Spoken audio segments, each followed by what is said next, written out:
Natural edge tables are really quite the rage, and we can go beyond tables and we can talk about natural edge benches, mantles, other architectural elements.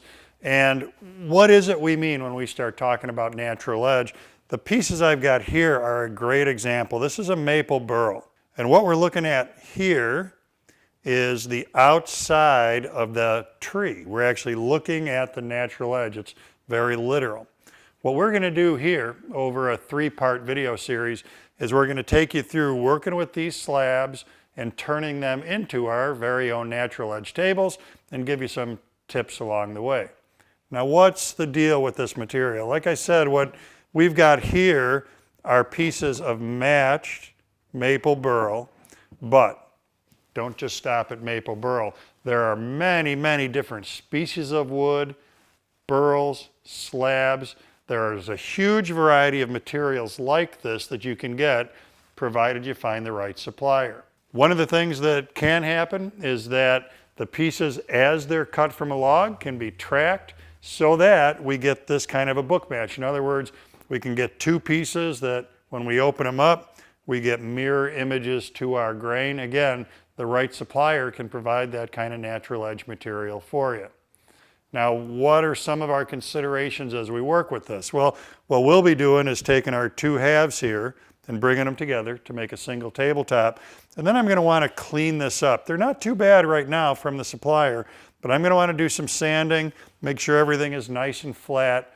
Sanding is a real key there. So we're going to be sending them through a surface sander. Now, for me, what I like about that is that sanding instead of planing offers us some benefits. One is that typically you can get sanders wider than we can get planers. So in this case, with our 25-inch wide head, it's going to easily accept the material that we want to send through there. The other thing is that when we get to curly material, like this bird's eye, if we send it through a planer and we don't have helical knives, if the knives we have are a little bit dull, if we can't control the feed rate, it's possible that we could chip that material out. By doing abrasive planing or sanding, we're going to really limit the opportunity for that chipping to happen. In fact, it almost can't happen. And we're going to gain the benefit then of flattening our pieces, getting them smooth, not taking the risk of messing those pieces up as we go. That's going to evolve us to a point where we've got a beautiful tabletop. Now what do? How do we get it from being just a slab to being a tabletop? A lot of different ways we can go depending on the look that you're trying to achieve. When you look at something like this leg, you might look at that and say, I love how that looks, but I don't own a lathe, or I don't know how to turn, or I'm not sure I could get 4 of those to be identical.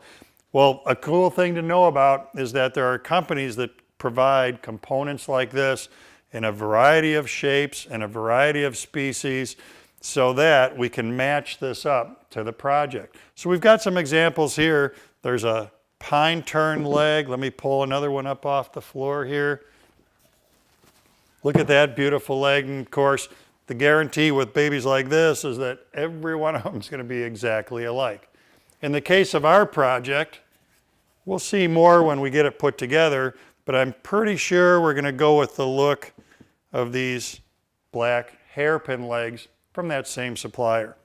So starting out from a design perspective, find the supplier, look at their pictures online to see what kind of slabs they have, how large they are, how much they cost, get them shipped into your shop, and you're going to be ready to start doing your work on your natural edge table or mantle or bench. Be sure to check out parts 2 and 3 of this video series so that you can see how our table comes together.